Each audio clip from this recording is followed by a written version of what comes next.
Welcome to Jehovah's Witnesses Today. I'm Leonard Chretien, producer of this series of video profiles about the WATCHTOWER Bible and Tract Society, the Jehovah's Witnesses. This series is designed to inform and update you on what is happening within this controversial sect today.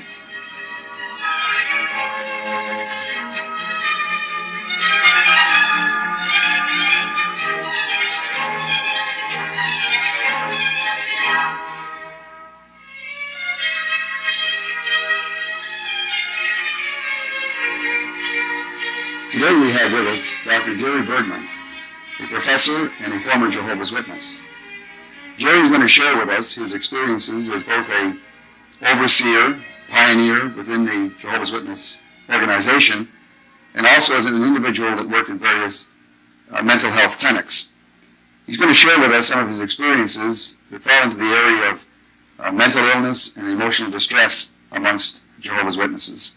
These are first-hand experiences, of course, that Jerry has gained over the years, and he's not only going to tell us about some of the effects that the witness experience has had on individuals, but he's also going to share with us some things, some information that can help us in dealing with these persons that have become victims, really, in many respects. Jerry, the first question I wanted to ask you today is, we talk about mental health, and we think, what could we say is the basic primary element that we could use to determine a person's mental health? Well, probably the basic definition of mental health is, are you happy, and are you able to adjust and deal with the various problems that one encounters in life? Can you deal with the traumas that all of us experience? And mental health, of course, is a major concern in this society today. And it's especially a major concern to me because of my working with the Jehovah's Witnesses. I've discovered that there are many serious mental health problems, and these are quite common. They're not exceptional. In fact, I found about 10% of the average congregation is in serious need of some type of therapy. So we're not talking about a small number. We're talking about a fairly large number. And that means that these people are not at all happy, that they're suicidal. They're simply not able to deal with normal day-to-day problems that we all encounter. The experience that you had, Jerry, is not too unlike many of the experiences that other individuals, I was an elder myself, and I do know what you're speaking about with respect to the emotional distress and so forth that Jehovah's Witnesses experience, but you did have a more, a wider, if you will, experience in dealing with this mental illness and emotional distress that we'd like really you to elaborate on a little bit. Could you just tell us a little bit how it was that you ended up getting this unique insight into the problem, into the situation? One of the major areas of study in college was psychology. And in studying psychology, I naturally took an interest in people. And when I became a servant in the congregation that I was affiliated with, I began to deal more and more with the problems that the witnesses had. And I began to realize that the problems that they experienced were, first of all, not small, and secondly, they were far more common than I thought they would be. Most witnesses, I think, believe that Jehovah's Witnesses are pretty well free of emotional problems, that they're very rare, they're very uncommon. And I discovered as time went on that they were anything but uncommon. And later on, I began to work for various mental health clinics. I also taught psychology at the college level. I was an associate professor of psychology at a college, and this exposed me to the problems. I also have done quite a bit of research on the problems of mental illness among the witnesses, and I found that other researchers found the same thing I did, namely that these problems were very serious and very common. And my experience, I think, caused me to try to show concern, to try to deal with this problem. And I dealt with it at first by trying to help individual witnesses who I perceived needed help. And of course, my work with the clinic, they came to me and they sought out help. So in my employment at the clinic, then I was assigned to deal with those Jehovah's Witnesses that came to the clinic. Also in my work in the congregation, I was in essence assigned to try to help those individuals who experienced these problems, because the other servants in the congregation realized I had this background, and so they naturally assigned me or had asked me to intervene in the cases where they felt they couldn't adequately deal with. Jerry, we realize that you had these experiences, of course, and obviously had considerable empathy for the Jehovah's Witnesses that were in your congregation as you worked with them. How was it, though, that you got involved with them in the sort of mental health clinic level? Could you tell us about that, please? Well, I was employed for these various mental health clinics, both in a research capacity and both as a therapist. And so my job, my livelihood, was essentially doing therapy. And in this role, I was able to work with many witnesses. And of course, I had a special interest in working with witnesses. And the director of the clinic knew this, and he assigned to me clients that had a witness background. We had an intake system where they were evaluated, and then after the evaluation occurred, we then assigned them to the therapist that we felt they were best suited to work with. And thus, in my employment role, I worked in this capacity. Within the framework, Jerry, of course, of the congregation, and then later on, and coinciding with that, when you were doing your work in the mental health clinic, what would you find, if we could sort of do an overall framework, what did you find was your overall findings? In other words, what were the elements of distress and so on? What were these things that seemed to keep emerging as the standard amongst them? Well, probably the most common problem that I encountered was essentially many witnesses I worked with were very depressed. They had no goal or purpose in life. They were very devoted witnesses, but yet saw the new world as being somewhat illusionary. And they, in many cases, deferred what most normal people want to do. For example, going to college, a career, developing their artistic talents, developing other interests that they had. And witnesses seem to live a life forever on hold. And they can do that for a while. But after 4, 5, 6, 10, 20 years, it gets rather difficult to live your life on hold. And many felt guilty about their depression. They felt guilty about the problems that they were experiencing. Many felt, as a witness, I shouldn't experience these problems, but yet they were. And aside from this, I think a lot had a great deal of guilt about desires they had. I had one client that told me that she was very guilty because she liked to listen to classical music, and she felt this was wrong, because she realized that much of this music was composed for the church, for use in the church. And so her liking of Beethoven, Bach, and so on, she felt guilty about this. So witnesses, I find, have a tremendous amount to feel guilty about.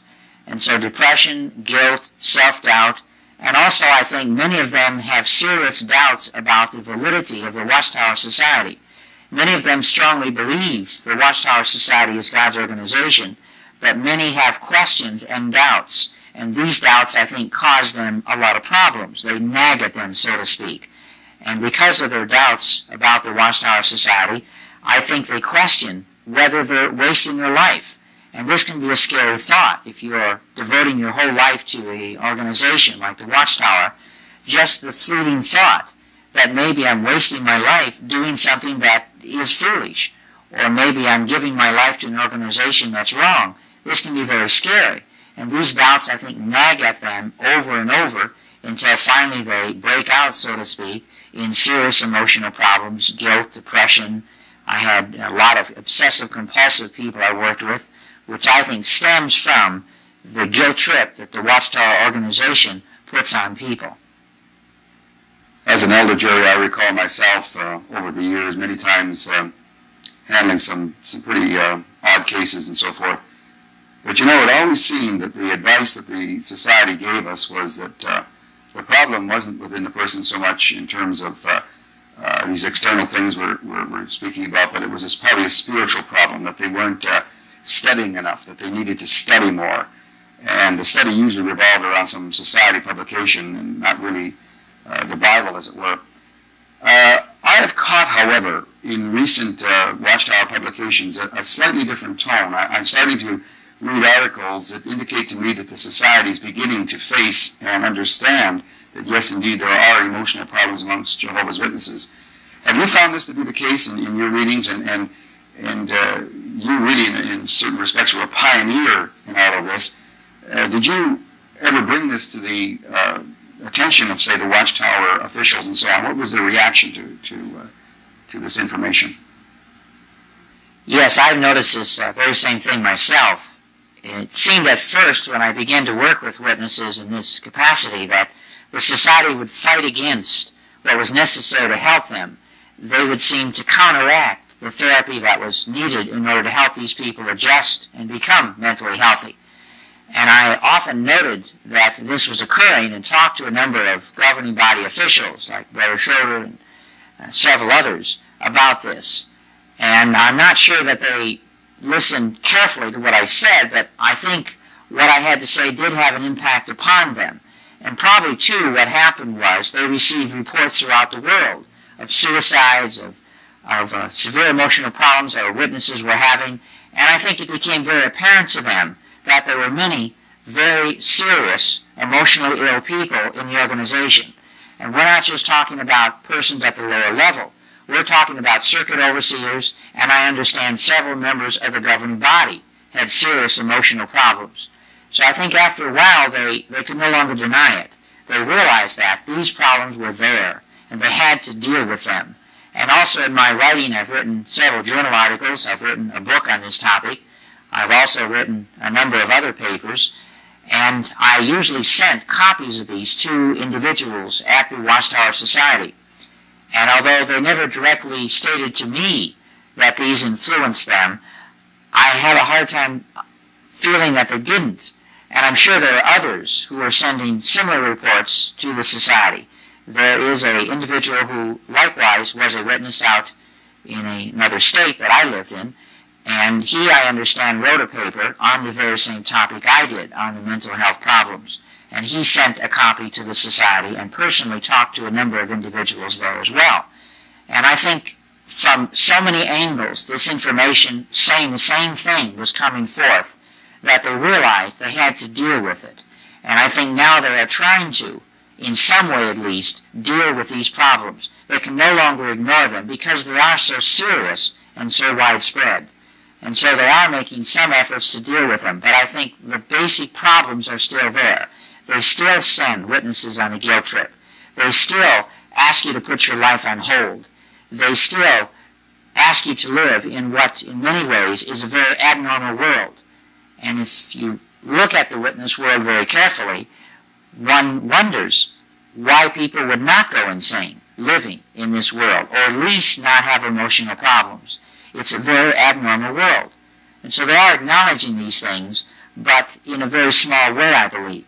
I believe what they are doing is a drop in the bucket. It's a penny in the sea of dollars that needs to be looked at. So what they will do in the future is hard to say. They still tend to believe if you pray more, study more, go out in service, all your problems will disappear. This still tends to be the major teaching, although they do recognize, well, in some cases, maybe antidepressants would be appropriate in some cases, maybe a vacation would be appropriate, and maybe it's not wrong now, they're saying, to go to a 2-year technical college. That was condemned, college was, for years. Now they're saying, well, maybe a 2-year technical college would not be that bad. It's still wrong to go to a college, and of course wrong to go to a university, but maybe a couple years of schooling is okay. So there is some flexibility now, which there was not before. But ironically, in other areas, there's more rigidity. So they seem to deal effectively in some areas, but in other areas, they take 2 or 3 steps backward and seem to contribute more to the problems they have. Jerry, you know, it's interesting as we sit here and talk about these things, and I've read a variety of papers, and I know that you have access to far more things than I've probably read. In corroboration of the things we're talking about, what have other researchers actually developed? What have they come up with? Anything different, or is it just a total corroboration of what we're speaking about here today? Well, I've reviewed quite a bit of research on the witnesses, and in this area especially, and I found all the studies that I consulted found exactly the same thing, and that is, namely, the mental illness rate is about 4 times higher than you'd find in the population as a whole. So this is a pretty serious problem, which is universally recognized by all researchers in the field. So my research is not different than the other studies that I've looked at. And this is also true not only in this country, but also in other countries, and some of the studies were done 30 and 40 years ago. So we're talking about a very consistent, high level of mental illness in all times, in this century, and all places. Would you say, Jerry, there's following the same theme, this idea of the other researchers and your own findings and so on, is there a statistical percentage that we could utilize here? It's a third as high, or it's a quarter as high, or it's higher or less, whatever. Is there a percentage that can be applied in this case? Well, it depends on what specific type of mental illness you're looking at. When they look specifically at schizophrenia, the studies consistently are about 4, 5, 6 times higher than the non-witness population. In other words, among witnesses, schizophrenia is about 4 or 5 times higher than among non-witnesses. If you look at depression, it's probably 6, 8, 10 times higher. It also depends specifically on the cutoff point. If you're very liberal in defining depression, you could define it as 5 times, 10 times higher. If you're very strict, the definition would be different. We're clearly talking about a rate, though, that's far higher. Whether it's exactly 4 times or 5 times is kind of irrelevant. It's clearly higher. And that's the major concern we need to look at. The society practices, of course, shunning. And for many, many years, of course, this applied to the person who had been removed from the congregation, disfellowshipped, which is equivalent, of course, to excommunication. And this has obviously had an effect on those individuals. At the same time, we think now, since 1981, September 15th, 1981, the Watchtower developed that those persons who would willingly leave the society would be put in the same category. So that today we have thousands upon thousands of persons who are being shunned by their former friends, by their relatives, by their parents, by everyone. Now this must have some incredible effect on the individual, Jerry. What would you say the major impact of that would be? That's a very good question that you posed. I think it's one that is especially of concern today in the Watchtower Society. The press often uses the term shunning, but I think it's much more than that among the witnesses. Some religions, it's true, do practice shunning, but it's more of a social estrangement, more of a social setting the person apart. The witnesses, it's a total cutting off, which is really quite a bit different. The witnesses consider someone who's disfellowshipped, which is the term they use, as literally, in more ways than one, dead. And even one's own parents are not allowed to speak to one unless they say it's absolutely necessary, which really is very few conditions. So it's really a total, absolute cutting off of all persons who are witnesses in good standing. And I think to illustrate the effect of disfellowshipping on a person, I think it's best that I probably relay a case which I worked with, which to me illustrates what commonly happens. And this is the case of a young man who was a very enthusiastic witness. He was involved in the organizations for 4 or 5 years, and he was a very good, astute witness. He read a great deal of the Watchtower publications. In fact, I noticed that he was answering more questions at the meetings than those who were witnesses for 20, 30 years. And he would develop questions as time went on, and he asked these to the elders. And the elders tried to answer them politely at first, but in time, I think, the questions became more and more difficult, and it was harder and harder for the elders to answer these questions. And after a while, they saw him as a troublemaker. They saw these questions not as sincere questions, which they were, but they saw him as trying to stir up trouble, trying to cause dissension in the organization. And after a while, then, they told him he should not be asking these questions. He should simply accept what the society says and not create dissension by asking these questions. So then he started to write to the society in endeavoring to try to find answers to these questions. And in time, the society became more and more stringent with him and said, look, do not ask these questions. Accept what we tell you. Read the Watchtower. Do not think beyond that. They accused him of what they call running ahead of God's organization. And in time, they finally put him on probation and disfellowshipped him because he felt if he was going to be involved in an organization, he needed to know for sure. He needed to know in his own mind completely whether or not there were answers to these questions and whether or not his concerns were indeed valid. And so when he was disfellowshipped, his whole family was no longer able to talk to him. His mother, his brothers, his sisters, all of his relatives were totally cut off.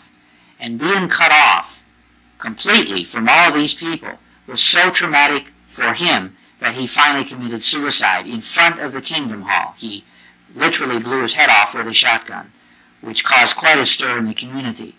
But here was a young man who I knew fairly well. He was torn between trying to find answers to his sincere questions and trying to please his folks, but yet he couldn't deny his intellect. He couldn't deny these concerns. They were there. And he told me once, I can't just tell myself, forget about them. They are there, and I have these questions, and I think about them. And I just can't flush them out of my system as they want me to. I need answers. I want answers. I feel I should be able to go to the elders for answers, and that they couldn't provide answers was very tormenting for him.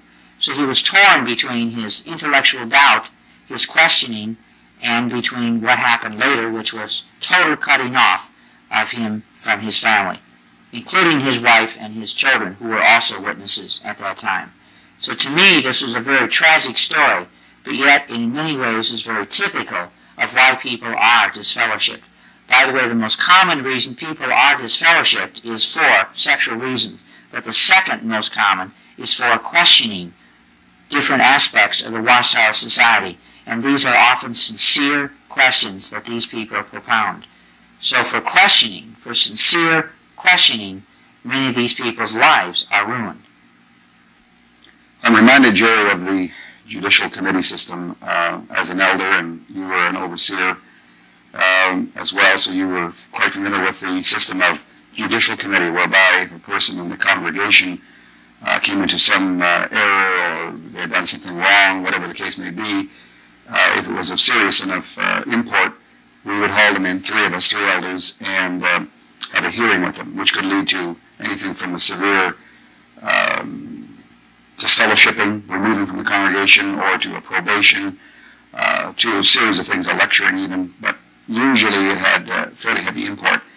Now, surely this must have, I've seen cases, I've sat on many of those, where people would break down in front of us as they discussed the things that they were guilty of and so on.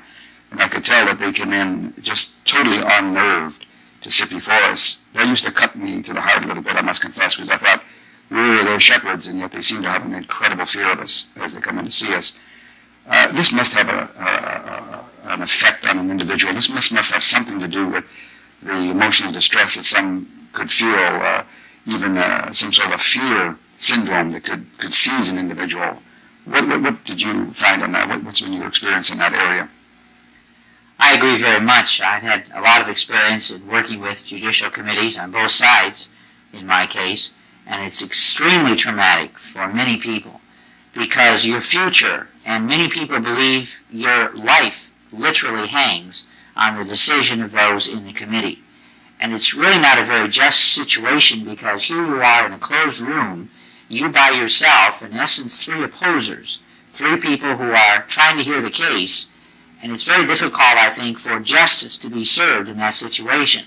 And if they're out to get you, which in many cases they are, no matter what happens, you've lost. And on the other hand, if they're out to condone what you're doing, which in some cases they are, you've won no matter what you say. So I think a lot depends upon the people hearing the case. And I've worked with many cases which I thought were very traumatic in their extent and what happened. One person, he found it so traumatic that he committed suicide shortly before the judicial hearing because he realized what hung on the balance there. And I guess he just didn't want to face it. He couldn't face it. And so he did commit suicide. And one case I worked with too, that there were a number of people accused of doing something wrong. And we brought the first one in, and this person was found guilty and put on probation. And then the first person said, well, I've been caught, I've been exposed, let's bring in Brother Jones and Brother Taylor and Sister Smith because they were all doing the same thing. It was not a major thing actually they were doing. And then one of the other witnesses said, well, we don't want to make this a witch hunt. We'll just prosecute you and we'll stop there. And this made him very angry because he felt, I did it, fine, I'm taking my punishment, let's punish all the rest for doing the same thing. And they didn't want to do that. They stopped with him. and he later on left the organization, not because he was put on probation, but because he felt it was so manifestly unfair that they caught him, and he got convicted, but everybody else got away with what they were doing. And it was so minor, I really don't even remember now what he was found guilty of. But I thought the injustice which was illustrated there is a major problem in these hearings. And also, you have no real way of appealing what's going on. And this is traumatic. If you don't get a fair shake the first time, basically you're finished, because there really is no effective, just appeal system. That it's totally up to those elders in that room what happens to your fate. Yes, you're right, Jerry. I'm reminded of the so-called appeal committees and so forth, and they were in place. It was ostensibly an arrangement that a person could appeal their case, but usually the deck was loaded. Basically, it became nothing more than a kangaroo court. Essentially, if a person was disfellowshipped by one group of elders, it had to be some sort of a horrendous case of some nature that would bring in people from the outside and circuit overseers and one thing or another, that it had been such an obvious mistake. Would the appeal be, the actual case be dismissed or rescinded? Generally, the appeal was nothing more than an exercise. Yeah, you're right.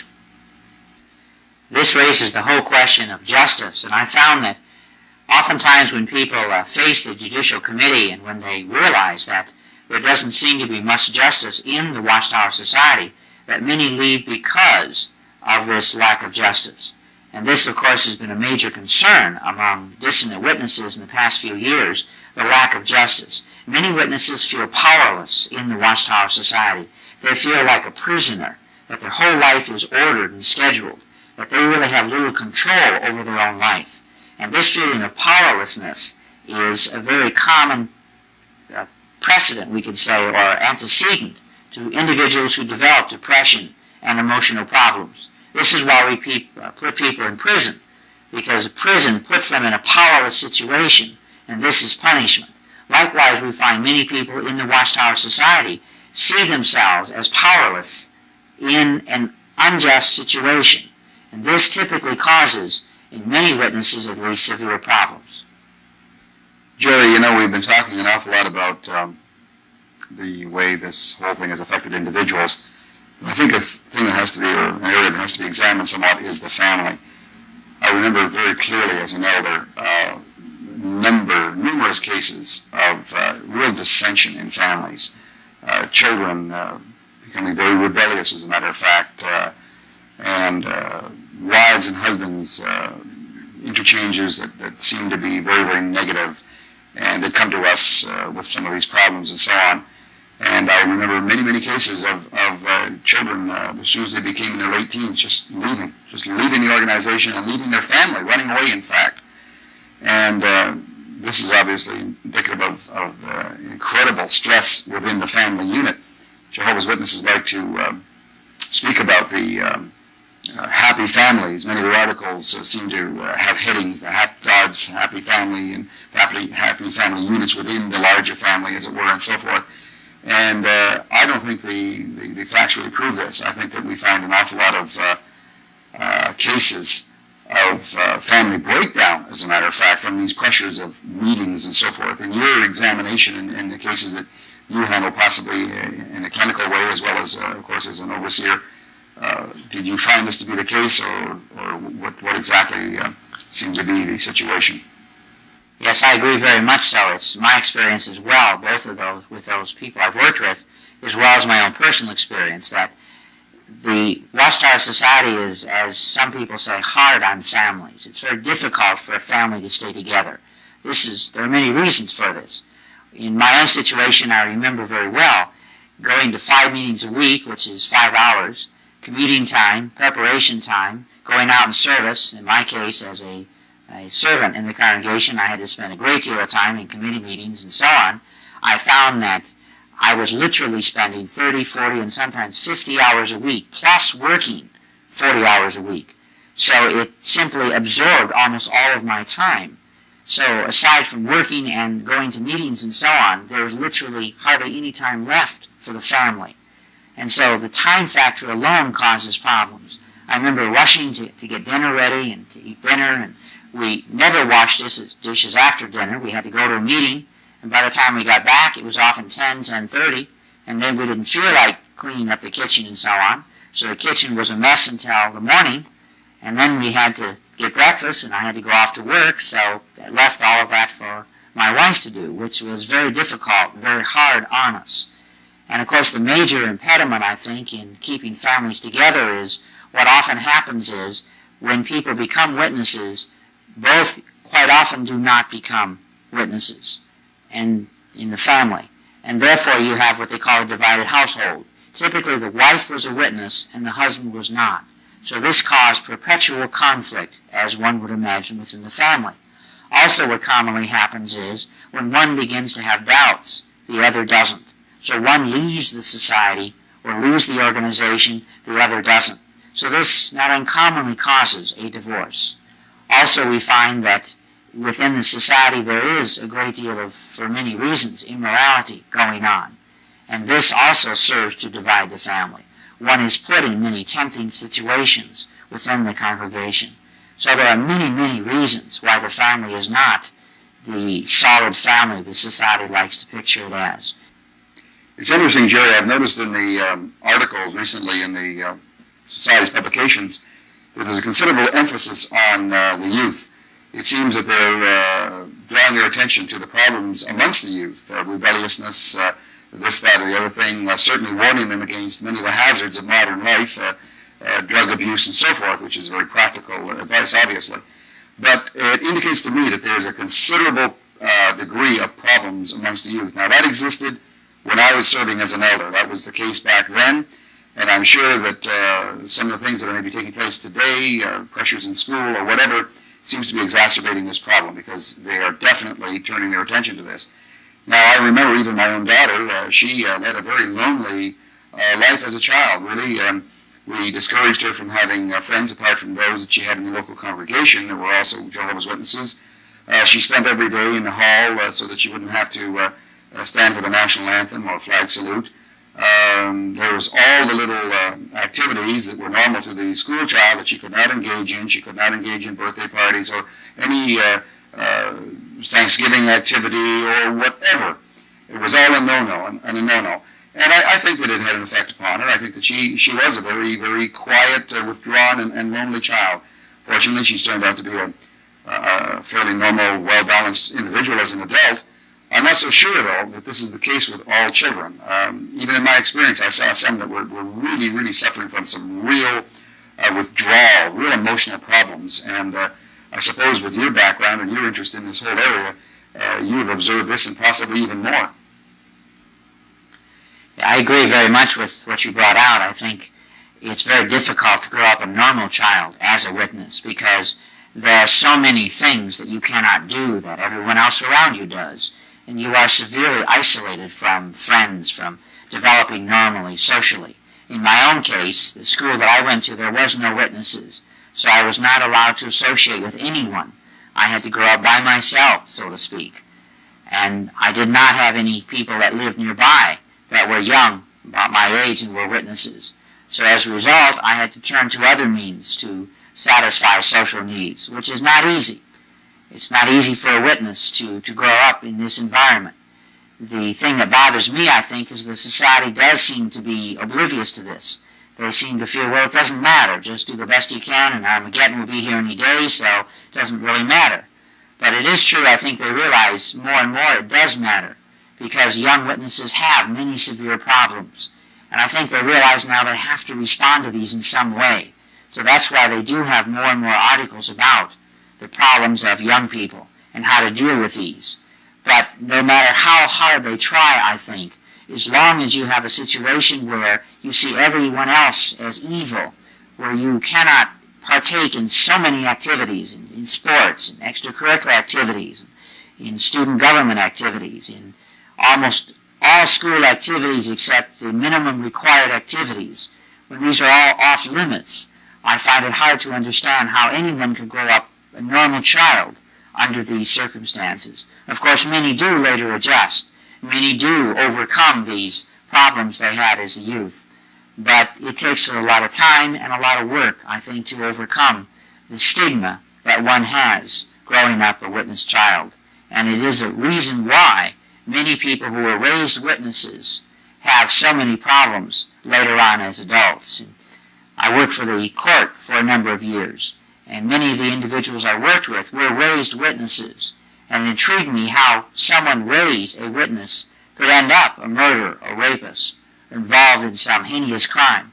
But I found many were raised witnesses and involved themselves in these crimes because they were so socially maladjusted that when they became adults, they were not adequately able to cope with adult responsibilities and adult life, and thus, because of maladjustment, ended up involving themselves in these crimes that they did, that I saw them involve themselves in.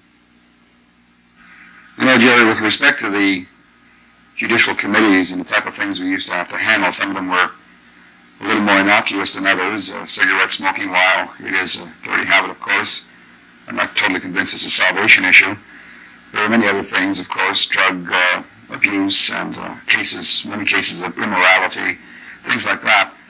But I remember a case in particular that stood out in my mind as being pretty unusual in certain respects because of the fact that this is, this supposedly fine Christian organization and what the fruitage would be of that. It was 3 young men in their 20s, actually, probably late 20s, and they were from our area here, and they went out to Palm Springs with revolvers, actually, and got involved in armed robbery. They stuck up a camera store, which was an obvious judicial committee arrangement, and it did result in a disfellowshipping. The 3 young men were disfellowshipped, of course, for that. It was a very clear-cut case, and there was prison terms involved and so forth.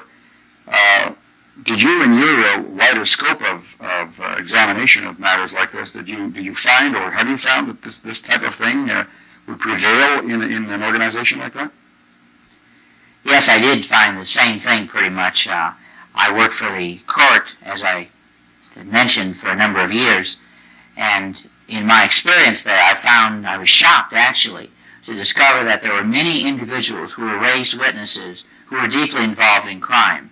And I explored to some degree why this is true, and I found when the witnesses discouraged higher education, when they had discouraged career advancement, when they discouraged an individual from developing him or herself, I found the result of this was people were forced to stay at the bottom rungs of society. Many witnesses were lower class, or at least lower middle class, and as a result they associated with an element which was heavily involved in crime. So I found many witnesses were dragged into crime or involved themselves in crime for various reasons. And I was quite surprised to find that there was even a number of cases that I worked with that involved brutal murders. We had one case where a young boy had robbed by gunpoint a paper boy, and the paper boy resisted, so he shot and killed the paper boy. There was another young witness who his family were very involved in the witness work, and he was involved in quite a number of rapes in the community. And finally he got a natural life sentence because he was seen as such a threat to the community that they felt it would be best that he put away in the prison for as long as he lived. And while working with these individuals, I had a chance to talk to many of them to try to find out why they involved themselves in these heinous crimes. And I found many of them were involved in such things because they were so frustrated and so angry at the organization they were a part of that they lashed out against sometimes those they loved, sometimes against strangers. So there was a reason I discovered these people did the things they did. Now, sometimes it was because of their environment, but I think the witness religion tends to force people to stay in a lower class environment. It forces them to stay in poverty, in a poverty situation, or at least a lower middle class situation. And this tends to involve them or facilitate their involvement in criminal activities. I think this is something we need to look more carefully at in organizations such as the witnesses, because some organizations encourage education. The witnesses, in discouraging education, produce a lot of negative ramifications. such as the high level of crime, and I did my PhD thesis on crime, by the way, and one aspect I studied was religion and crime, and I found that in most cases, religion had a positive influence on criminal behavior. There was only a few cases, one of which was the witnesses, where religion had a negative influence on criminal behavior, at least with the population that I worked with. The sad indictment, Jerry, I think, on the society is the fact that they don't encourage, and in fact they discourage, professional help for their membership. I think that perhaps if that had been utilized down through the years, perhaps many of the things we're talking about wouldn't be as extreme as they've become. But in fact, in my experience, and I'm presuming in your experience, which is far wider in that area, that's the case. They just discourage professional help. Yes, they do very much discourage a witness who has emotional problems seeking professional help, and I think this is a tragedy. I've seen so many cases where a witness needed some type of professional help and did not get this help, and therein lied the tragedy. One case in particular I worked fairly closely with was a witness who was very active in the congregation for many, many years, and he started to behave very strangely. And they thought that possibly the furniture in his house was demonized because he had bought it from the Salvation Army. And so they decided to begin to burn his furniture to destroy the demon influence. So they burned one piece after another, and they had burned almost every piece of furniture in his house when he was still getting worse. So they thought, well, maybe it was his clothes. So they started to burn his clothes. And then they started to burn other things in the house, his family portraits and so on. And finally they realized this was not working. And so finally, partially because of my encouragement, they took him to a medical doctor for an examination. And the medical doctor right away recognized that what was wrong was probably a brain tumor and encouraged him to be taken to a hospital. They finally found out indeed it was a brain tumor and he needed surgery. But because he refused blood, they had to find a surgeon that would operate on him without the need of blood. And they found it hard to find one. They finally located a surgeon who was willing to try in another city. And on the way to the hospital, the man died. And to me, this is a good example of what happens over and over again. Witnesses are discouraged from seeking professional help. Now, it's true they're generally not discouraged from seeking help from a medical doctor, but in the past they were. In the past, medical doctors were criticized or frowned upon, and less that became true. Now, it's psychologists, psychiatrists, and generally mental health professions that witnesses are taught to stay away from. And this still causes problems, although the society doesn't have a blanket prohibition. But if you read the literature, it's quite clear that going to a mental health professional is seen as basically wrong, or at least immature. And the witness ethos, the witness feeling, is very, very negative towards mental health professions. And as a result, many of them do not get the type of help that they need. And even medication, in many cases, in the past at least, has been frowned upon. Yes, it's interesting, Jerry, as you say this. When we consider these statistics over the past 10 years, it's common knowledge that approximately 1 million persons have left the Watchtower Bible and Tract Society. Now, this is no small number. What we're talking about there is basically and essentially a third of the total membership that they have today. That is active Jehovah's Witnesses, around 3 million persons. So we have sort of a revolving door situation going on there. Now, people are leaving because of a whole variety of reasons. Of the million, of course, some have been disfellowshipped for a whole variety of reasons. But many, many, many are dissidents, individuals who recognize that the Watchtower Bible and Tract Society is not all that it claims. They've examined very closely this whole appointment business in 1918, 1919, and they see that that is an absolute sham and a joke. And we haven't got time to go into that here, of course, but the so-called appointment of them as God's organization, his specific group of people here in this time period that we're in, the doctrinal changes, the false prophecies, 100 years of false prophecies, having suffered 3 major date failures and a whole bunch of minor date failures, we see that this is growing in actual fact. And as I think about that, it calls to mind an area that really does concern me. Number one, we know that the Jehovah's Witness, the active Jehovah's Witness, the person that's in the congregations, fine people, many of them, just absolutely fine persons, deluded, yes, but fine individuals that are suffering these conditions we're talking about. I think of those persons, but I think also about that million, because although our files are full, Marjorie and I, our files are full of letters from individuals that have left. They're in a burned out state. They're almost anti-religious. They want nothing to do with religion. Many of them, these letters make you cry, are suffering severe mental depression and emotional distress. That's the question now that comes to my mind. It's easy for us to sit here in the comfort of this home and discuss these things, the problems, some of the causes. We certainly haven't gone into all of the causes and some of the problems that witnesses have. But what do we do? What do we do as persons who are concerned about, who are interested in Jehovah's Witnesses? We're not looking at them in some clinical overview, disinterested in them as persons, but looking at them in some sociological overview. We are interested in those persons as individuals. What can we do as, yes, individuals? What can we do to share with persons who want to help these people? I know your book, for example, which we have not really had opportunity to discuss at length here, goes into cases that exceed by a number of readings, if you want to call it what we've talked about here today, but it also goes into some very fine areas of helping these persons. What can we do to help these persons? And I think we should really try to address that for a moment or two before we conclude this afternoon's interview. The question of what we can do to help those who leave is, of course, a very important question, especially since so many do leave.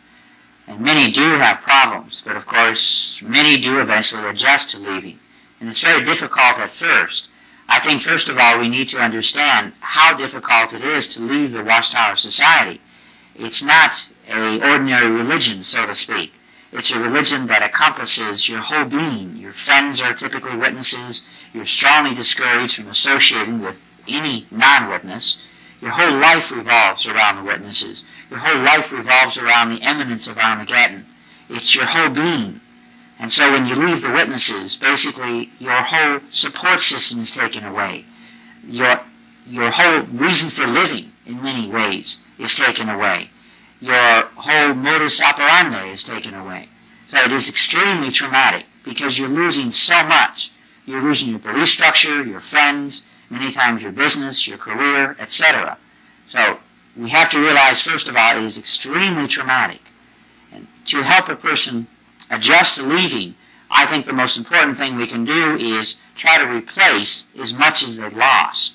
For example, you lose your friends. So to deal with that, you need new friends, which is not easy because for a long time you feel the only people you should associate with are witnesses, and you look down immensely on non-witnesses. If your witnesses are good people, non-witnesses are all bad people, and therefore it's hard to develop new friends among non-witnesses. But in time, most people do. In many large cities, there are witness support groups. So when you leave, these people will help you find new friends. They will help you reestablish your place in society. They will help you readjust your thinking so you no longer hate the things that witnesses are taught to hate, such as all other religions. They help you see that there are some people who go to other churches who are not evil people, as the witnesses strongly imply. So it's a very slow process, and it's a very difficult process. But most people that I have talked to, 5 or 10 years later, after they have left the witnesses, state they didn't know why they didn't leave sooner. They should have left 5 years ago. If I would have known what I know today, there's no way I would have stayed as long as I did. Many look upon it as wasted 10 or 20 years. Many people feel, well, it's a stage of my life. I spent 20 years in the witnesses and I regret it, but this is what I did and I can't take back those years now, so therefore all I can do is make the best of where I am now. So it's not easy, but it can be done. But it's interesting that extremely few people, once they leave, extremely few go back to the society, which I think says something. As a matter of fact, those who have left for more than 5 years, it's almost 1 out of 1,000 that return. So it's extremely few. And of those that return, many of them again leave, which says, I think, that in the long run, once they've readjusted, they have no desire to return. Yes, Jerry, in deference, to the thousands upon thousands of individuals that leave the Watchtower Bible Tract Society and come out, they were very, very balanced individuals in there, and they came out as balanced individuals. Nevertheless, some of them theologically a little mixed up, of course, and so forth. I have an expression that you can take persons out of the Watchtower, but sometimes it's rather difficult to take the Watchtower out of persons. I'm amazed how many individuals will carry this Watchtower cobwebs almost in their mind for many, many, many years.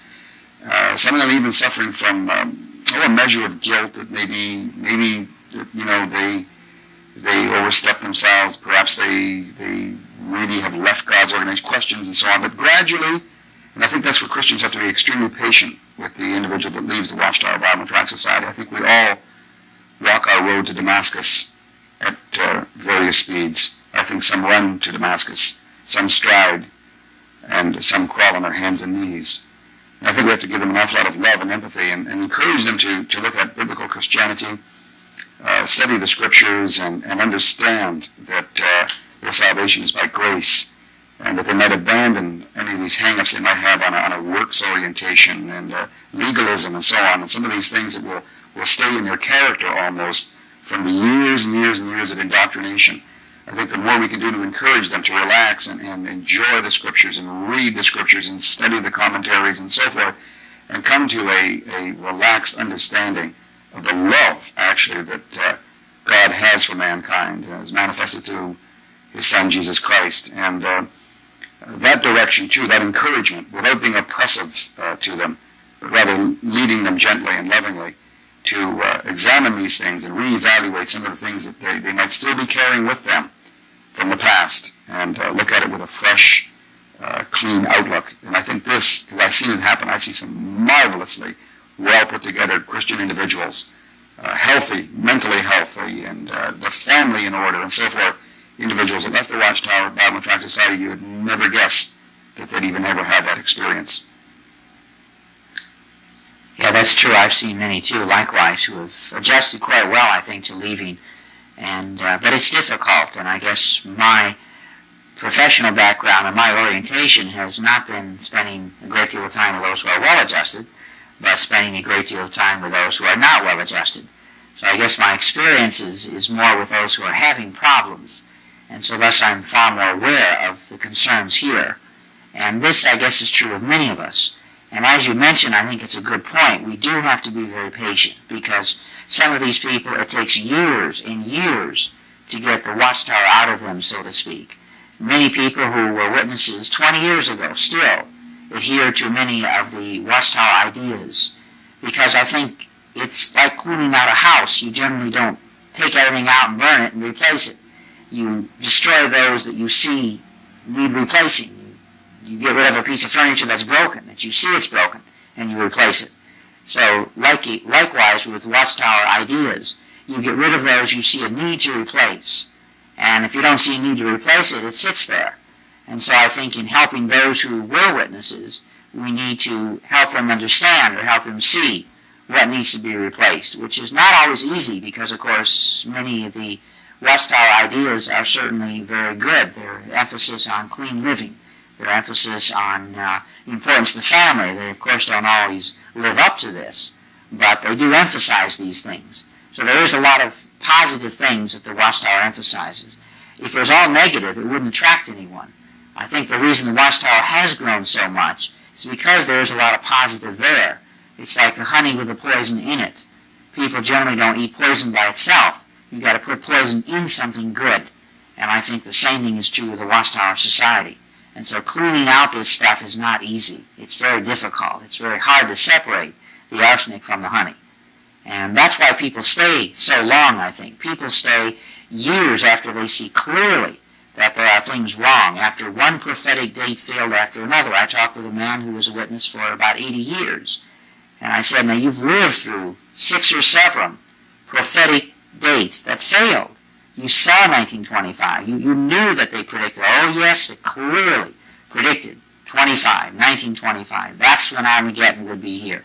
Very, very clear. And yet you stayed. He stayed until after 1975, and then he left. So I asked him why. Why did you stay for so long after you saw so clearly that what they taught was wrong? He said, well, there was so much to hold me. He said, there was so much good that I couldn't leave. The bad had to become so great before I left, and it did. 1975 was, for him, the last straw, so to speak. But when he did finally leave, I believe he was in his 80s. So it took a lot for him to leave. And for many of us, it takes an awful lot, because there is so much holding power that the Watchtower Society has. And this is what outsiders don't see. They see only the bad. They don't tend to see the tremendous holding power that the society has upon us. Well, it's clear to me, Jerry, that the experiences that I had and that you had also as elders and the cases that we were involved with on the congregation or at the congregation level is far, far greater and far wider than the average Jehovah's Witness would begin to imagine. I agree very much so, and I think it's hard for us to sit here really and even begin to relate the tragedy and the suffering of so many, many, many people that were involved in what you might call the snare of the Watchtower. And I just, the past few minutes, have been thinking about the many, many cases I've worked with in the past 10 years and the incredible, untold human suffering of so many, many people whose lives were just simply ruined or at least damaged so much for so long of a period. And it's, I think, the Jehovah's Witnesses are one of the tragedies of this 20th century. And there are just so many problems that they have produced and have wrought, which have carried us right into the time period of today. And there needs to be, I think, more awareness of what's going on, more awareness of what they have done to so many people. We're aware of Jonestown very well, but I don't think many people are aware of the untold tragedy that the witnesses have produced in our time period today. And people need to be aware of this so they can respond to it. And hopefully our discussion here will help a few people become more aware of this heinous, clearly heinous situation. On that note, it's incumbent upon all of us, those of us that might come into contact with Jehovah's Witnesses, those persons who are in the Watchtower Society in good standing, those individuals that have left the organization. It really is our responsibility to look at them in love and empathy, reach out to them in compassion, because these persons have experienced some very, very unusual circumstances in their lives. They've come out of a hermetically sealed society. They are part of an organization that is oppressive, that is very demanding. Legalistic, yes, and works-oriented. All of the things we've discussed today can result in the breakdown of many individuals. Nervous breakdown, mental illness, emotional distress, these things we've talked about. So I think as Christian persons, we should find it within our hearts to look upon these persons really as victims.